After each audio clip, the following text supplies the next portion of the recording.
பொன்மனச்செம்மல் புரட்சி தலைவர் எம்ஜிஆர், புரட்சி தலைவி அம்மா இருபெரும் தலைவர்களை வணங்கி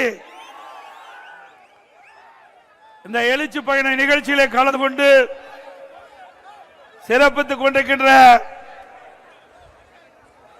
நிகழ்ச்சிக்கு தலைமை தாங்கிக் கொண்டிருக்கின்ற முன்னாள் சட்டமன்ற உறுப்பினர் மாவட்ட கழக செயலாளர் அறிவிச்சார் திரு KP கந்தன் அவர்களே, இந்த நிகழ்ச்சியிலே பங்கு பெற்று சிறப்பித்துக் கொண்டிருக்கின்ற முன்னாள் ஆளுநர் மதிப்புக்கும் மரியாதைக்கும் உரிய டாக்டர் தமிழிசை சவுந்தரராஜன் அவர்களே,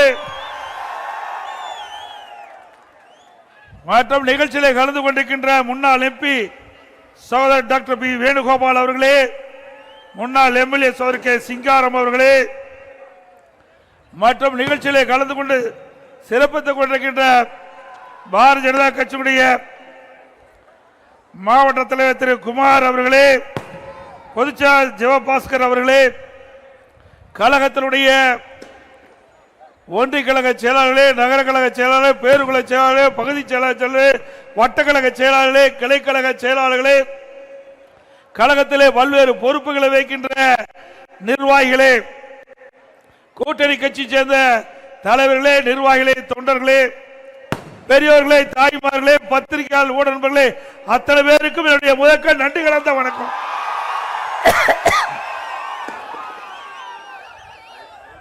இன்னைக்கு சோழிங்கநல்லூர் சட்டமன்ற தொகுதி அதிமுக கோட்டை. இந்த தொகுதி நுழைகின்ற பொழுது இந்த பகுதிக்கு வருவதற்கு சுமார் 1 மணி நேரம் மக்கள் வெள்ளத்தில் நீந்தி வந்த அந்த அளவுக்கு மக்கள் எழுச்சியோடு இன்றைக்கு ஆரவாரத்தோடு உங்களை சந்திக்கின்றேன். அடுத்த ஆண்டு நடைபெறுகின்ற சட்டமன்ற பொதுத் தேர்தலில் இந்த தொகுதி வெற்றி பெறுவதற்கு உங்களுடைய ஆரவாரமே சாட்சி. இன்றைக்கு பல பேர் பேசிக் கொண்டிருக்கின்றார்கள். குறிப்பா திரு ஸ்டாலின் அவர் பேசுகிறார், திராவிட முன்னேற்ற கழகம் 200 இடங்களிலே வெற்றி பெறும் என்று. இந்த கூட்டத்தின் வாயிலாக நான் தெரிவித்துக் கொள்கின்றேன், அண்ணா திமுக தலைமையிலே அமைக்கப்படுகின்ற கூட்டணி 210 இடங்களிலே வெல்லும். கடந்த 4.25 ஆண்டு காலத்தில் திராவிட முன்னேற்ற கழகம் மக்களிடத்தில் மிகுந்த வெறுப்பை தேடி உள்ளது. மிகுந்த வெறுப்புக்கு ஆளாகி இருக்கிறது இந்த அரசாங்கம். எங்க பார்த்தாலும் லஞ்சம், சட்ட ஒழுங்கு அடியோடு சீர்குலைவு, எங்க பார்த்தாலும் கொலை, கொள்ளை, திருட்டு, வழிப்பறிவு, பாலியல் சீண்டல், பெண்கள் நிம்மதியாக வாழ முடியல, பெண்கள் தனியாக செல்ல முடியல, சிறுமிகளுக்கு பாதுகாப்பு இல்ல, பாட்டி அம்மாவுக்கு பாதுகாப்பு இல்ல. இப்படிப்பட்ட ஒரு அலங்கோல ஆட்சி தமிழகத்திலே அகற்றப்பட வேண்டும். இன்றைய தினம் சட்ட ஒழுங்கு DGP அதை கூட முறையாக நியமிக்க முடியாத திராணற்ற அரசு ஸ்டாலின் அரசு. சிந்திச்சு பாருங்க. இன்றைக்கு உயர்நீதிமன்றம், உச்ச நீதிமன்றம் கருத்துக்கள் தெரிவிக்கப்பட்டு விட்டது. விரைவாக சட்ட ஒழுங்கு DGP நியமிக்கப்பட வேண்டும் என்று தெரிவிக்கப்பட்டது. இதுல UPSC இன்றைக்கு அதன் மூலமாக தேர்வு செய்யப்பட வேண்டும். இன்றைக்கு இந்த அரசாங்கம் UPSC அங்கிருந்து 3 பேர் கொண்ட பட்டியல மாநில அரசுக்கு அனுப்பப்பட்டு விட்டது. இது மாநில அரசு பரிந்துரை செய்யப்பட்ட அதிகாரிகள் தான் அவர்கள். இவர்கள் பரிந்துரை செய்யப்பட்ட இந்த அதிகாரிகளை UPSC அதில் 3 பேர் தேர்வு செஞ்சு மாநில அரசுக்கு அனுப்பிச்சிருக்குது. இதுவரைக்கும் DGP நியமிக்க முடியல. அதுக்கு காரணம் இவர்களுக்கு ஜால்ரா போடுற DGP கிடைக்கல. ஜால்ரா போடுற DGP கிடைக்கல. ஒரு நல்ல DGP, திறமையான DGP வந்தா தான் சட்ட ஒழுங்கு பாதுகாக்க முடியும். சட்ட ஒழுங்கு பாதுகாக்கக்கூடிய DGP இந்த அரசு இதுவரை நியமிக்கப்படல. பொறுப்பு DGP ஒருத்தர் போட்டாரு. அவருக்கு உடல்நல சரியில்லை, அதுக்கு ஒரு பொறுப்பு டிஜிபி நிரூபித்த பொறுப்பில்லாத முதலமைச்சர் திரு ஸ்டாலின். இந்தியாவில் எந்த மாநிலத்திலும் இப்படிப்பட்ட ஒரு அலங்கோல ஆட்சி பார்க்க முடியல. ஆக சட்ட ஒழுங்கு டிஜிபி முறையாக நிரந்தர டிஜிபி நியமிக்கப்பட்டால் தான் மக்களுக்கு முழு பாதுகாப்பு கிடைக்கும். ஆனா இந்த அரசாங்கம் அதை பற்றி கவலைப்படல. இவர்களுக்கு வேண்டியப்பட்டவர்கள் டிஜிபி ஆக வேண்டும், அந்த எண்ணத்தோடு செயல்படுவதுதான் கண்டிக்கத்தக்கது. மக்களை பற்றி கவலைப்படாத அரசாங்கம் திரு ஸ்டாலின் அரசாங்கத்தை நாம் எண்ணி பார்க்க வேண்டும். இன்றைக்கு சமூகத்துறை அமைச்சர் தூத்துக்குடியில் ஒரு கருத்து சொல்றாங்க. 6999 போக்சோ வழக்கு பதிவு செய்யப்பட்டது. அந்த போக்சோ வழக்கு சிறுமிகள் பாலியல் சீண்டலுக்கு ஆளாக்கப்பட்ட வழக்கு. அதற்காக 104 கோடி நிவாரணம் வழங்கப்பட்டதாக பெருமையாக பேசிக் கொள்கிறார். வெக்கமா இல்ல? நல்லா சிந்திச்சு பாருங்க. இன்றைக்கு 6999 சிறுமிகள் பாதிக்கப்பட்டிருக்காங்கன்னா இந்த ஆட்சி எப்படிப்பட்ட ஆட்சி என்பதை நாம எண்ணி பார்க்க வேண்டும். சிறுமிகளுக்கு பாதுகாப்பு இல்லாத ஆட்சி, வெக்கமில்லாத இதை வேற பெருமையா பேசுற ஆட்சி தான் ஸ்டாலின் மாடல் ஆட்சியை நாம் எண்ணி பார்க்க வேண்டும்.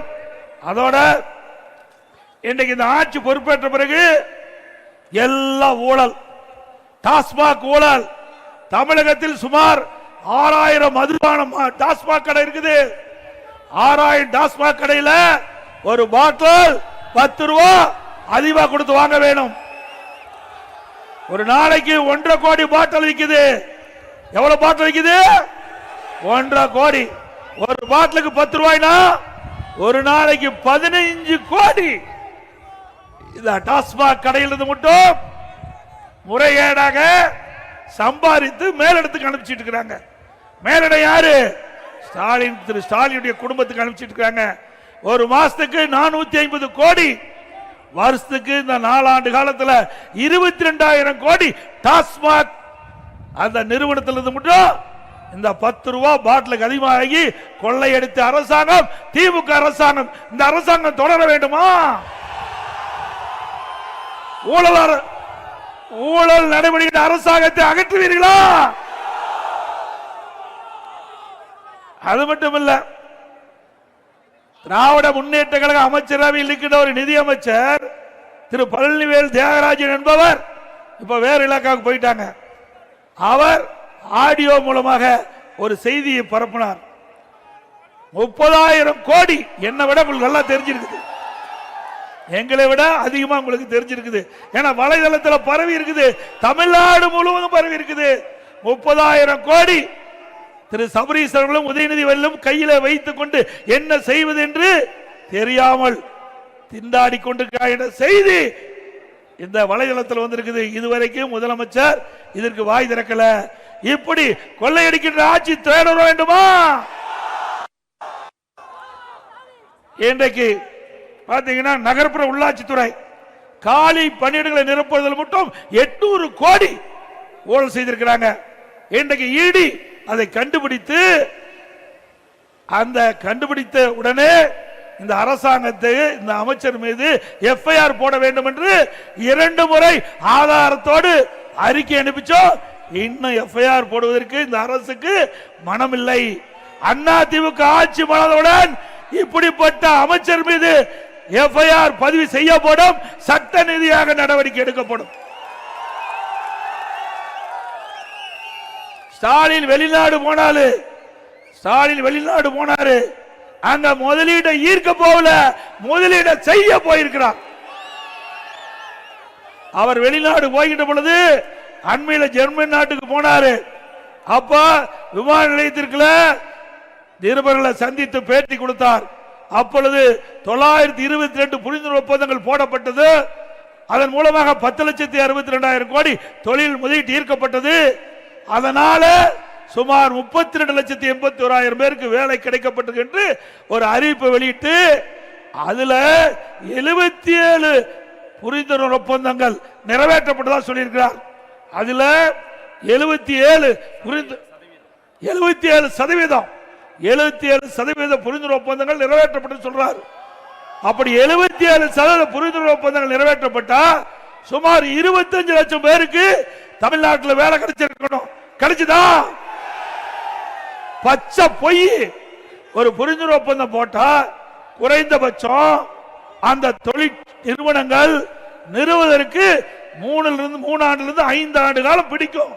நிலம் தேர்வு செய்ய வேணும், அதற்கு தேவையான நிதி ஆதாரத்தை பெருக்க வேணும், முதற்கட்ட பணி செயல்படுத்த வேணும், அதற்கு தேவையான அனுமதிகள் வாங்க வேண்டும். இவ்வளவும் செயல்படுவதற்கு சுமார் 3 ஆண்டிலிருந்து 5 ஆண்டு காலம் பிடிக்கும். ஆனால் இன்றைய முதலமைச்சர் வேண்டுமென்றே திட்டமிட்டு மக்களை ஏமாற்ற, இளைஞர்களை ஏமாற்றுவதற்காக இப்படி ஒரு பச்சை பொய்யை சொல்லிய முதலமைச்சர் திரு ஸ்டாலின் என்பதை நாம் எண்ணி பார்க்க வேண்டும். அதோட அதிமுக ஆட்சி 2015 மாண்புமிகு புரட்சி தலைவி அம்மா அவர்கள் தமிழகத்தினுடைய முதலமைச்சராக இருந்த காலகட்டத்தில் 2015 தொழில் முதலீட்டாளர் மாநாட்டை சென்னையில் நடத்தினாங்க. சுமார் 2,42,000 கோடி தொழில் முதலீடு ஈர்க்கப்பட்டது. 98 புரிந்துணர்வு ஒப்பந்தங்கள் போடப்பட்டது. இதில் 72% புரிந்துணர்வு ஒப்பந்தம் நடைமுறைக்கு வந்துட்டது. பல லட்சம் பேருக்கு வேலை கிடைச்சது. அதே வழியில் வந்து அம்மாவுடைய அரசு 2019 ஜனவரியில் தொழில் முதலீட்டு மாநாட்டு நடத்தணும் சென்னையில். அதன் மூலமாக சுமார் 3,500,000 கோடி தொழில் முதலீட்டு ஈர்த்தோம். 304 புரிந்துணர்வு ஒப்பந்தம் போட்டோம். அதில் 27% நிறைவேற்றப்பட்டது. இன்னும் இப்பொழுது நிறைவேற்றப்பட்டு வருது. இந்த தொழிற்சாலை எல்லாம் கொண்டு வந்த அரசாங்கம் அதிமுக அரசாங்கம். அதன் மூலமா தான் வேலை கிடைச்சிட்டு இருக்குது. இன்னைக்கு ஸ்டாலின் பெருமையா பேசுறாருல்ல, அந்த பெருமைக்கு நாம் தான் காரணம். நாம விதை போட்டோம், செடி முளைத்தது, மரமாச்சு. இப்போ பூ பூத்து காயாயி பழத்தை பறிச்சுட்டு இருக்கிறாங்க. இவர்கள் கொண்டு வந்த திட்டத்தினால தமிழ்நாட்டில் ஏழைகளுக்கு, இளைஞர்களுக்கு வேலை கிடைக்கல. அனைத்து இந்திய அண்ணா திராவிட முன்னேற்ற கழக ஆட்சியில் தொழில் முதலீட்டை ஈர்த்து, அந்த தொழில் முதலீட்டை ஈர்த்த காரணத்தினால தமிழகத்தில் பல தொழிற்சாலைகள் வந்த விளைவில் பல லட்சம் பேருக்கு வேலை கிடைச்சிருக்குது. தமிழ்நாடு பொருளாதாரத்தில் உயர்ந்த நிலைக்கு வந்திருக்குது. திராவிட முன்னேற்ற கழக ஆட்சியில் தொழில் முதலீட்டு ஈர்த்ததா சொன்னாங்க. சட்டமன்றத்தில் நான் கேள்வி கேட்டேன், பத்திரிகையின் வாயிலாக அறிக்கை விட்டேன், ஊடகத்தின் வாயிலாக பேட்டி கொடுத்தேன். திரு ஸ்டாலினுடைய அரசாங்கத்தில் இருக்கின்ற தொழில்துறை அமைச்சர் அவர்களே, நீங்க வெள்ளை அறிக்கை விடுங்க. திராவிட முன்னேற்ற கழக ஆட்சியில் எவ்வளவு புரிந்துணர்வு ஒப்பந்தம் போட்டீங்க, எவ்வளவு தொழில் முதலீட்டு ஈர்த்தீங்க, எத்தனை தொழில் தமிழகத்தில் வந்து இப்பொழுது தொடங்கப்பட்டிருக்கின்றது, எத்தனை தொழில் நிறைவு பெற்று வேலைவாய்ப்பு எவ்வளவு பேர் கிடைச்சு சொன்னா வெள்ளை பேப்பரை காட்டுறார், வெள்ளை பேப்பரை காட்டுறார். உண்மை அதுதான். ஒண்ணுமே நடக்கல, அதுதான் வெள்ளை பேப்பரை காட்டிக்கிட்டாரு. உண்மைதான் சொல்லி இருக்கிறார். ஆக ஒரு பிரதான எதிர்கட்சி மக்களுடைய கேட்கிறார்கள், மக்களுடைய பிரச்சனை மக்கள் கேட்கின்றார்கள். மக்கள் கேட்கின்ற அந்த கேள்வியின் அடிப்படையில் தான் பிரதான எதிர்க்கட்சி என்ற முறையில் நாங்கள், இளைஞர்கள் கேட்கின்றார்கள், பொதுமக்கள் கேட்கின்றார்கள், தமிழகத்தில் எவ்வளவு தொழில் வந்தது, எவ்வளவு முதலில் ஈர்க்கப்பட்டீங்க, அதனுடைய நிலை என்ன, எவ்வளவு பேருக்கு வேலை கிடைத்தது, அதை சொல்ல வேண்டிய கடமை ஆளுங்கட்சி. ஆனால் அவர்கள் பொய்ய சொல்லி சொல்லி மக்களை ஏமாற்றி, இளைஞர்களை ஏமாற்றி வாக்குகள் பெறுவதுதான் குறிக்கோளாக இருந்து கொண்டிருக்கிறார் என்பதை நேரத்தில் சுட்டிக்காட்ட விளைகிறேன். அதோட எப்ப பார்த்தாலும் முதலமைச்சர் ஸ்டாலின் பேசுறார், இந்தியாவிலேயே முதன்மை முதலமைச்சர் ஸ்டாலினா. ஆமா, உண்மையை சொல்லி இருக்கிறார். எதுல? கடன் வாங்குவதிலே முதன்மையான முதலமைச்சர், கடன் வாங்குவதிலே முதன்மையான முதலமைச்சர். இந்தியாவில் பல மாநிலம் இருக்குது, இந்தியாவில் பல மாநிலம் இருக்குது, எந்த மாநிலத்திலும் இவ்வளவு கடன் வாங்கல. தமிழ்நாட்டில் தான் அதிக கடன் வாங்குறதுல முதல் மாநிலம் இந்தியாவிலேயே தமிழ்நாடு தான். இந்தியாவிலேயே கடன் வாங்குதல முதல் மாநிலம் தமிழ்நாடு.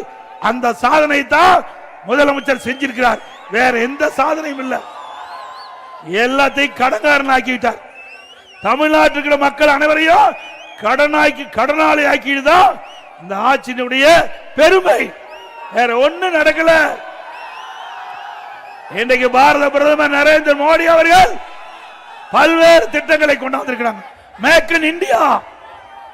இன்றைக்கு இந்திய நாடு வளர்ச்சி பெற்று பொருளாதாரத்திலே மேம்பாடு அடைய தமிழகம் இல்ல இந்தியா முழுவதும் மேக் இன் இந்தியா மூலமாக புதிய நிறுவனங்களை உருவாக்கி வேலைவாய்ப்பு உருவாக்குவதற்காக திட்டத்தை வகுத்து கொடுத்திருக்கிறாங்க.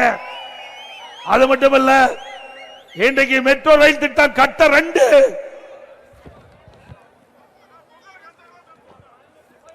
மெட்ரோ ரயில் திட்டம் கட்டம் 2 இந்தியாவிலேயே ஒரே திட்டத்திற்கு 63,000 கோடி எங்கேயும் கொடுக்கல.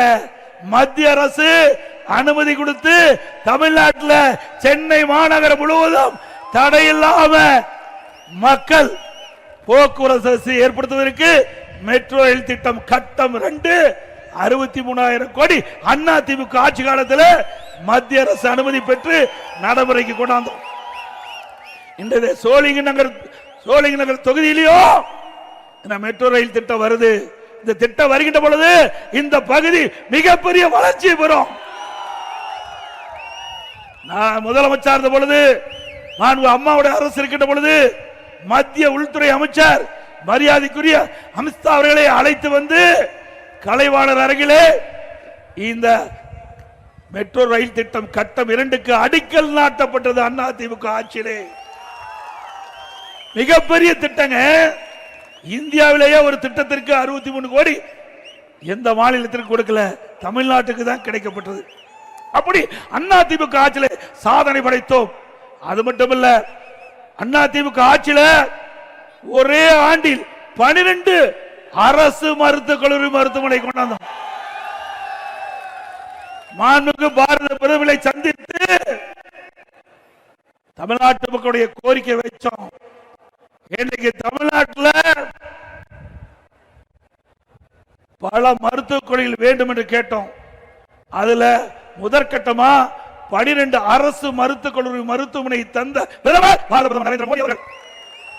திராவிட முன்னேற்ற கழக அரசு வந்த பிறகு ஒரு அரசு மருத்துவமனை கொண்டாட முடிஞ்சதா? கொண்டாங்களா? அதுக்கு தில்லு திராணி தெப்பு வேணும். அண்ணா திமுக ஆட்சி கிட்ட பொழுது மத்திய அரசோடு இணக்கமா இருந்து தமிழ்நாட்டு மக்களுக்கு என்ன தேவை என்பதை உணர்ந்து மத்திய அரசிடம் கேட்டு 12 அரசு மருத்துவமனை கொண்டாந்தோம். மாண்புமிகு அம்மா இருக்கின்ற பொழுது 6 அரசு மருத்துவக் கல்லூரி மருத்துவமனை திறந்து அனைத்து இந்திய அண்ணா திராவிட முன்னேற்ற கழகம் 10 ஆண்டு ஆட்சி காலத்தில் 2011 2021 வரை சுமார் 17 அரசு மருத்துவக் கல்லூரி மருத்துவமனை கொண்டாந்து ஆயிரக்கணக்கான இளைஞர்களுக்கு மருத்துவ கல்வி கிடைக்க செஞ்சோம். இது அண்ணா திமுக சாதனை. 10 ஆண்டு அண்ணா திமுக ஆட்சி. அம்மா இருக்கின்ற பொழுது ஒரு சட்ட கல்லூரி, அம்மாவுடைய அரசு, நான் முதலமைச்சர் இருந்த காலத்தில் அம்மாவுடைய அரசு 6 சட்ட கல்லூரி கொண்டாந்தோம். ஆக 10 ஆண்டுல 7 சட்ட கல்லூரியை திறந்து இன்றைக்கு ஏழை எளிய அடித்தட்டில் இருக்கிற மாணவர்களோட சட்டம் பயிலக்கூடிய வாய்ப்பை உருவாக்கி தந்தோம்.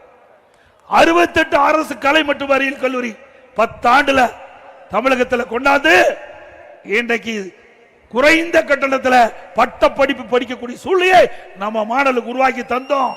பாலிடெக்னிக் கல்லூரி, ஐடி கல்லூரி, வேளாண்மை கல்லூரி, பொறியியல் கல்லூரி, கால்நடை மருத்துவக் கல்லூரி, ஆராய்ச்சி நிலையம் அத்தனையும் கொண்டு வந்தது அண்ணா திமுக ஆட்சி. ஆக கல்வியிலே புரட்சி மறுமலர்ச்சி ஏற்படுத்தியது அண்ணா திமுக அரசாங்கம்.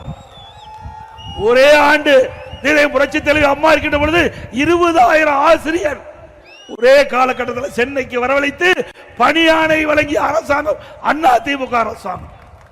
ஆக கல்வியிலே அதிக நிதி ஒதுக்கீடு, பல துறை மாநிலத்தில் இருந்தாலும் கல்வி வளர்ச்சி பெற வேண்டும்.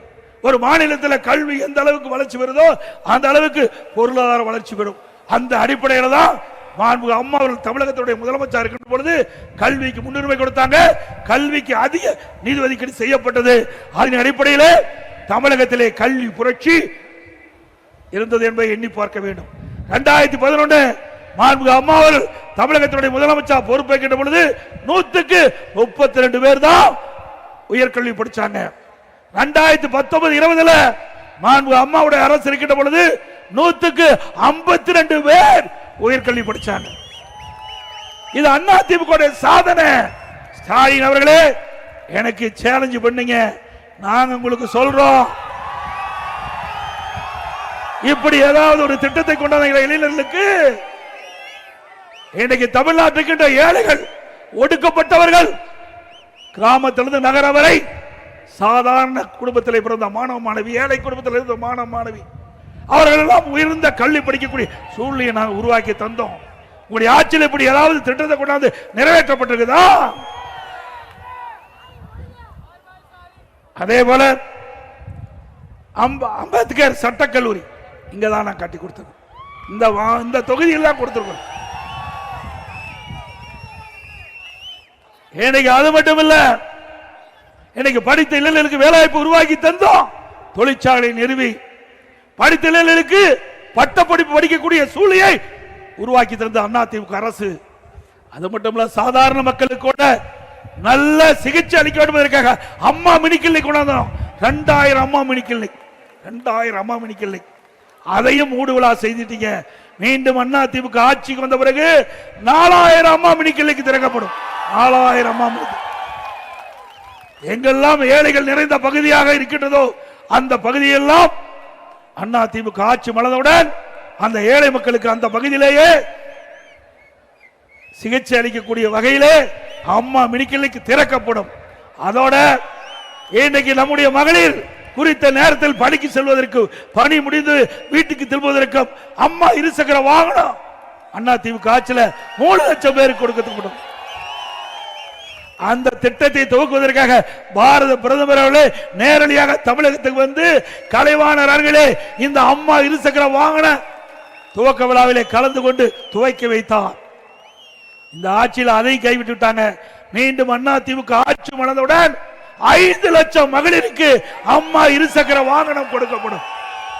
ஒவ்வொரு அம்மா இருசக்கர வாகனத்திற்கும் 25,000 ரூபாய் மானியம் வழங்கப்படும். அதே ஓட்டுநர், அதே வேறு ஆட்டோ ஓட்டுநர், சாதாரண ஏழை, அவர்கள் ஆட்டோ வாங்க சிரமப்படுகிறார்கள். அவருடைய கோரிக்கையை ஏற்று அதிமுக ஆட்சி மலர்ந்தவுடன் அந்த ஆட்டோ ஓட்டுநர்கள் சங்கத்தில் பதிவு செய்யப்பட்ட ஓட்டுநர்கள் புதிய ஆட்டோ வாங்குவதற்கு ஒவ்வொரு ஆட்டோ 75,000 ரூபாய் மானியம் வழங்கப்படும். இன்றைக்கு தாலிக்கு தங்க நிறுத்தப்பட்டு விட்டது. திருமண உதவி திட்டம் நிறுத்தப்பட்டு விட்டது. அதிமுக ஆட்சி மலர்ந்தால் தாலிக்கு தங்க திட்டம் தொடரும், திருமண உதவி திட்டம் தொடரும். இந்த திருமண உதவி திட்டத்திலே இடம்பெறுகின்ற மணமகளுக்கு பட்டு புடவை வழங்கப்படும், மணமகனுக்கு பட்டு சேலை வழங்கப்படும். அதோட ஒவ்வொரு தீபாவளி என்றும் நம்முடைய சகோதரிகளுக்கும் தாய்மார்களுக்கும் அருமையான சேலை வழங்கப்படும். கிராமத்திலிருந்து நகர வரை ஏழைகள், வீடு இல்லாமல் இருக்கின்ற ஏழைகளுக்கு அற்புதமான வீடு கட்டி தரப்படும். குறிப்பா நம்முடைய பெண்கள் சகோதரிகள் பணியிலே பணிபுரிந்து கொண்டிருக்கிறார்கள். அவள் தங்குவதற்கு அதிமுக ஆட்சி இருக்கின்ற பொழுது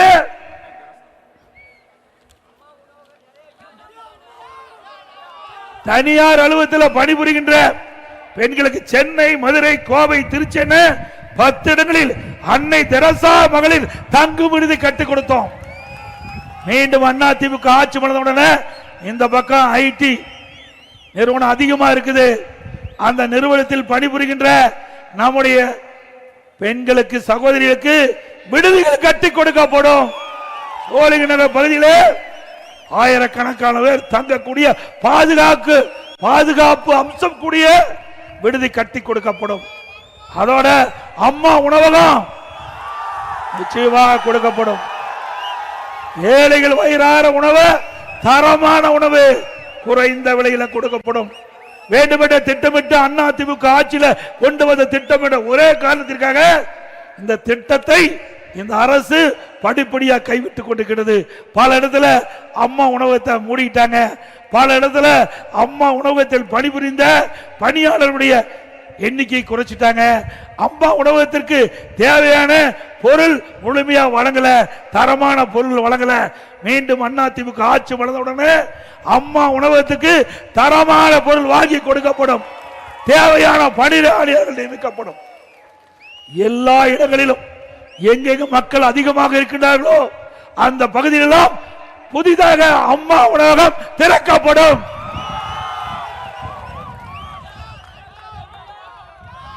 இன்றைக்கு இந்த ஆட்சியில பாத்தீங்கன்னா விளம்பர மாடல் ஆட்சி, போட்டோ ஷூட், தினம் ஒரு பேர் வைப்பாரு, தினம் ஒரு அறிவிப்பு, அதோட முடிஞ்சு.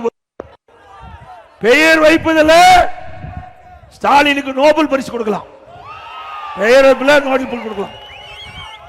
இன்னைக்கு ஒரு திட்டத்தை அறிவிப்பாரு, ஒரு குழுவை போட்டுருவார். ஒரு திட்டத்தை அறிவிச்ச உடனே ஒரு குழுவை போட்டுருவார். ஏன்னா ஐஏஎஸ் அதிகாரி மீது அவருக்கு நம்பிக்கை இல்லை. இந்த குழு போட்டு ஒரு தலைவர் போட்டு ஒரு ஐஏஎஸ் அதிகாரி போய் அவருக்கு கீழே பணிபுரியுமா? எந்த ஐஏஎஸ் அதிகாரி போய் பணிபுரிவாங்க? அவர் 20 ஆண்டு காலம் பணிபுரிஞ்சு செயலாளர் பதவியில் இருக்கிறாங்க. அப்படி செயலாளர் பதவியில் இருக்கும் போது அந்த ஒரு திட்டத்தை அறிவிச்சு அவருடைய துறையில அதுக்கு ஒரு குழு போட்டு தலைவர் போட்டா அவர் போய் பணி செய்வாரா? எல்லா பயிலையும் சுழிச்சு அப்படியே தன்னை அப்படி அப்படியே கிடப்புல கிடக்குது. சுமார் 52 குழு போட்டிருக்காங்க. 52 குழுவும் கிடப்புல கிடக்குது. இந்த ஆட்சியுடைய லட்சணத்தை பாருங்க. அது மட்டும் இல்ல, திரு ஸ்டாலின் அவர்கள் நிதி மேலாண்மை அதுக்கு ஒரு நிபுணர் குழு போட்டார், நிபுணர்களை நியமிச்சார். அந்த நிபுணர் குழு வெள்ளை அறிக்கை வேணும்னு கேட்டோம், இதுவரைக்கும் வெளியிடல. இந்த நிபுணர் குழு அமைச்ச பிறகுதான் அதிகமா கடன் வாங்கியிருக்காங்க.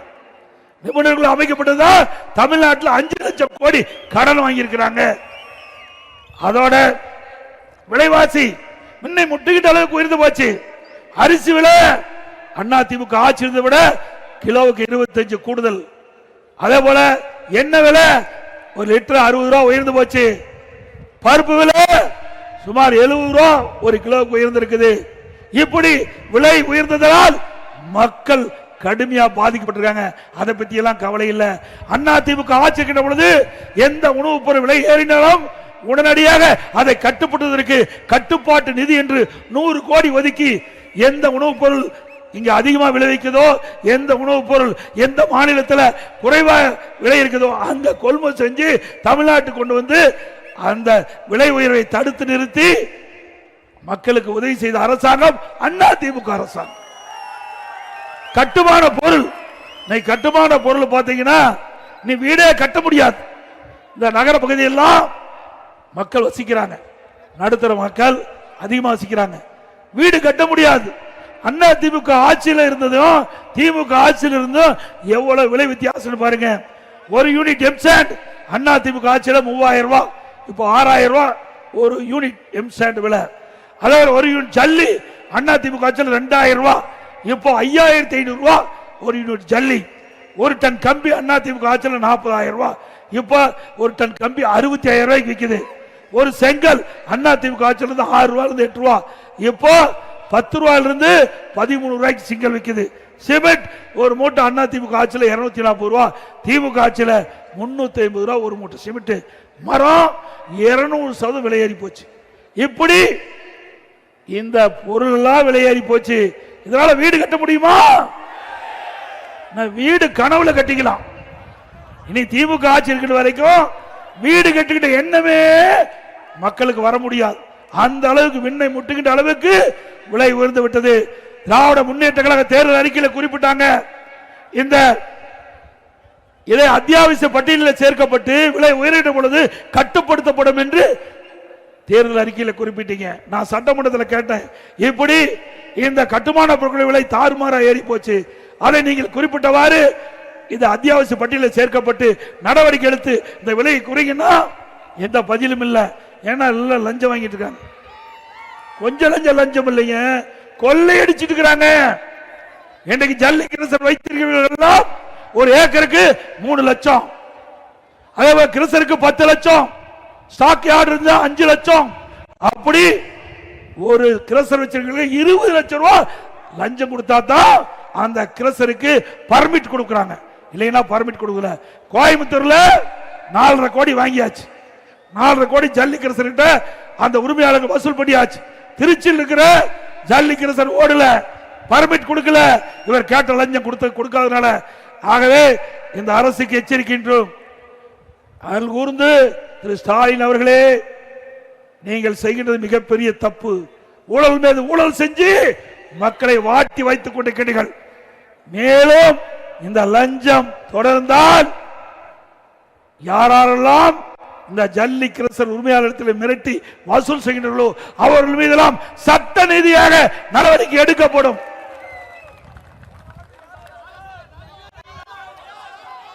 அது மட்டுமல்ல, இன்றைக்கு திராவிட முன்னேற்ற கழக ஆட்சிக்கு வருவதற்கு முன்பு மின் கட்டணத்தை உயர்த்த ஏற்ற மாட்டோம், சொத்து வரி உயர்த்த மாட்டோம் சொன்னாங்க. இப்ப செஞ்சாங்களா? மின் கட்டணம் 67% உயர்ந்து போயிட்டு மாதந்தோறும் மின் கட்டணம் கணக்கிட்டு சொன்னாங்க. செஞ்சாங்களா? அதோட கடை வச்சிருந்தா பீக்கவர் டபுள் சார்ஜ் போடுறாங்க. அதோட வீட்டு வரி 100% உயர்ந்து போச்சு மாநகராட்சி, நகராட்சி பகுதி, பேரூராட்சி பகுதியில். அதோட இன்றைக்கு கடை வச்சிருந்தா 150% வரி. இப்படி வரி போட்டு மக்களை வாட்டி வதைக்கின்ற அரசாங்கம் தொடர வேண்டுமா? குடிநீர் வரி, குப்பைக்கு வரி போட்ட ஒரே அரசாங்கம் திமுக அரசாங்கம்.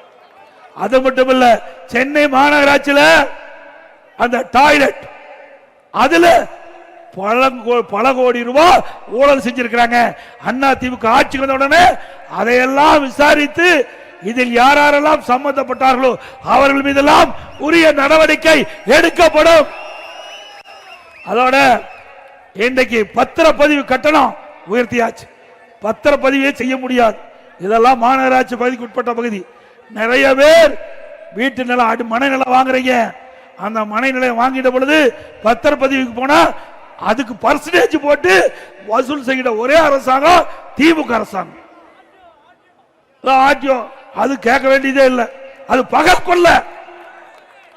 அதோட இன்றைக்கு நீங்க வீடு கட்டணும், கடை கட்டணும்னா, எழுது multi store building கட்டணும்னா Anna DMK ஆட்சியில கழிவுநீர் கட்டமைப்பு உட்பட மாநகராட்சியில 1000 சதுரடிக்கு 37,800 ரூபாய், திமுக ஆட்சியில கழிவுநீர் கட்டமைப்பு டெபாசிட் பணி எல்லாம் சேர்த்து கிட்டத்தட்ட 1,08,000 ரூபாய். 37,800 எங்க, 1,08,000 எங்க? சிந்திச்சு பாருங்க. இனி கட்டடத்துக்கு அனுமதியே மாநகராட்சியில் வாங்க முடியாது. நகராட்சியிலே அப்படித்தான், பேரூராட்சியிலே அப்படித்தான்.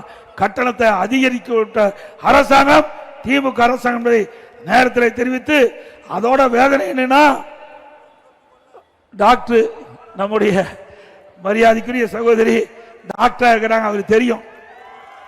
இன்னைக்கு நகையை திருடுவாங்க, பணத்தை திருடுவாங்க. இப்ப உடல் இருக்கிற உறுப்பை திருடுறாங்க திமுக ஆட்சி. உடல் இருக்கிற உறுப்பை திருடுகின்ற ஆட்சி தேவையா? யாரு? திமுக எம்எல்ஏ அவருடைய மருத்துவமனையில் கிட்னி முறைகேடு நடைபெற்றதா? திமுக அரசாங்கமே அங்க போய் சோதனை செஞ்சு முறைகேடு நடைபெற்றது என்று அதை கண்டுபிடித்து இன்னைக்கு அறிக்கையெல்லாம் வெளியிட்டாங்க. ஆனா எந்த நடவடிக்கை எடுக்கல. ஏன்னா திமுக எம்எல்ஏவில் ஆக அண்ணா திமுக ஆட்சி வந்த பிறகு இந்த ஏழைகள் கிட்னிய முறைகேடாக திருடிய சம்பந்தப்பட்டவர் மீது சட்ட ரீதியாக நடவடிக்கை எடுக்கப்படும். இது கேவலமான ஆட்சி இல்ல. வறுமையின் காரணமா அவளுக்கு பணத்தாசை காட்டி ஏழையுடைய கிட்னியை திருடுகின்ற ஆட்சி தொடர வேண்டுமா?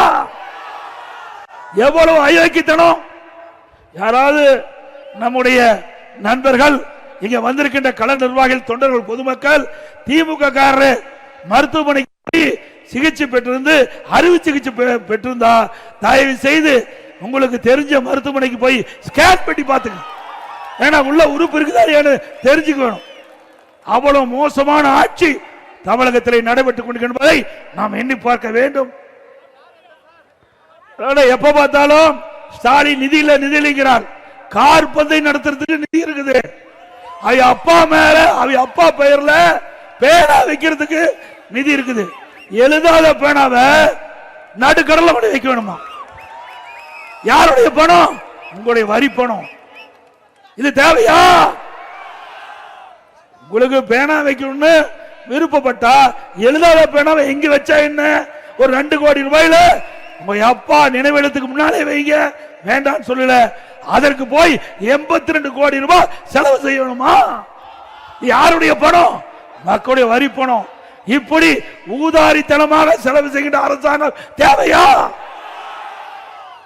ஆக திட்டத்திற்கு பணம் இல்ல, பல திட்டங்கள் முடங்கி இருக்குது. அது மட்டுமல்ல, ஆட்சி முடிகின்ற தருவாய் இனி திமுக ஆட்சிக்கு வர முடியாது, அவள் தெரிந்து விட்டது, மக்களுடைய செல்வாக்கை இழந்து விட்டார்கள். அதனால இப்ப என்ன செய்யறாங்க, புதிய புதிய திட்டத்தை அறிவிச்சு அடிக்கல் நாட்டிட்டு இருக்கார். இதுக்கெல்லாம் எங்க நிதி? எந்த நிதியை நீங்க ஒதுக்கி இருக்கிறீங்க? வேண்டுமென்ற திட்டமிட்டு மக்களை ஏமாற்றி அடுத்து வருகின்ற தேர்தலிலே மக்களுடைய வாக்குகளை பெறுவதற்கு புதிய திட்டத்தை அறிவித்து அதுக்கு அடிக்கல் நாட்டிட்டு இருக்கிற முதலமைச்சர் அவர்களே, இனியும் மக்களை ஏமாற்ற முடியாது. ஏன்னா ஏற்கனவே நீங்க 5 லட்சம் கோடி கடன் வாங்கி வைத்து விட்டீர்கள். அது மட்டுமல்ல, தேர்தல் அறிக்கையிலே குறிப்பிட்டாங்க, திராவிட முன்னேற்ற கழகம் ஆட்சிக்கு வந்தா அந்த அரசு ஊழியர்களுக்கு பழைய ஓய்வு திட்டத்தை நிறைவேற்றும் சொல்லி நிறைவேற்றினாங்களா? செவிலியர்கள் பணி நிரந்தரம் செய்ய சொன்னாங்க. பல கிட்டத்தட்ட ஒரு 10 நாளா போராடிட்டு வராங்க. கைது செய்து சித்திரவதை பண்றீங்க. ஏன் அவளுக்கு வாக்குறுதி கொடுக்கறீங்க? அவளை ஓட்டுகளை பெறுவதற்கு வாக்குறுதி கொடுத்தீங்க, ஆட்சிக்கு வந்தீங்க, 4 ஆண்டு காலம் ஆகுது, கொடுக்கப்பட்ட வாக்குறுதியை நிறைவேற்ற வேண்டும் என்றுதான் அந்த செவிலியர்கள் போராட்டம் பண்ணிட்டு இருக்காங்க. அப்படி செவிலியர்கள் போராட்டம் ஒருபுறம், அதோட அந்த இடைநிலை ஆசிரியர்கள் அவள் பணி நிரந்தரம் செய்யறீங்க, அதுவும் செய்யல. தூய்மை பணியாளர்கள் பணி நிரந்தரம் செய்யறேன்னு சொன்னீங்க, அதுவும் செய்யல. அவர்களும் போராட்டம் நடத்திட்டு இருக்கிறாங்க. இப்படி தமிழகம் போராட்ட களமாக மாறிவிட்டது. இனி திரு ஸ்டாலின் அவர்களே, உங்களுடைய ஆட்சிக்கு சாவு மணி அடிக்கப்பட்டு விட்டது. நாட்டு மக்கள் அத்தனை பேருக்கு வெறுப்புள்ளாகிவிட்டார்கள். உங்கள் ஆட்சி காலத்திலே நீங்கள் கொடுக்கப்பட்ட வாக்குறுதி முழுமையாக நிறைவேற்றவில்லை. அடுத்த ஆண்டு நடைபெறும் சட்டமன்ற பொதுத் தேர்தலில் அனைத்து இந்திய அண்ணா திராவிட முன்னேற்ற கழக தலைமையிலே அமைக்கப்படுகின்ற கூட்டணி 710 இடங்களிலே வெல்லும். அண்ணா திமுக தனி பெருமையோடு ஆட்சி அமைக்கும் என்று கூறி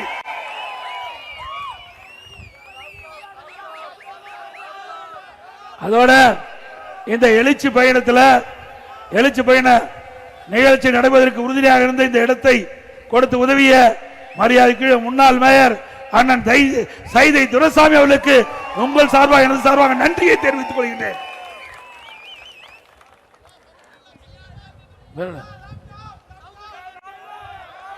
அங்க பேசிட்டேன். அதிமுக ஆட்சி வளர்ந்தவுடன் நிறுத்தப்பட்ட திட்டங்கள் தொடரும். லேப்டாப் மாணவர்களுக்கு வழங்கப்படும். அடுத்த ஆண்டு நடைபெறுகின்ற சட்டமன்ற பொதுத் தேர்தலில் அனைத்து இந்திய அண்ணா திராவிட முன்னேற்ற கழக கூட்டணி சார்பாக அதிமுக வேட்பாளர் நிறுத்தினா கட்டளைக்கு வாக்களிங்க. கூட்டணி வேட்பாளர் நிறுத்தினா அந்த கட்சியுடைய வேட்பாளருக்கு வாக்களிக்க வேண்டுமாய் அன்போடு இந்த நேரத்தில் கேட்கிறேன். மக்களை காப்போம், தமிழகத்தை மீட்போம்.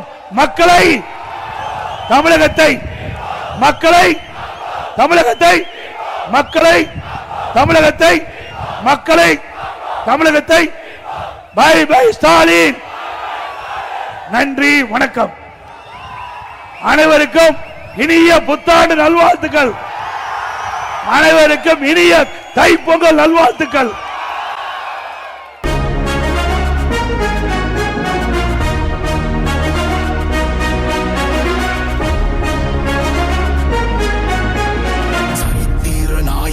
சாமானிய நாயகன், தமிழக தாய மீட்க உறுதி கொண்ட ஒரு மகன். அடித்தட்ட பார்த்தவன் அரியணையும் பார்த்தவன்.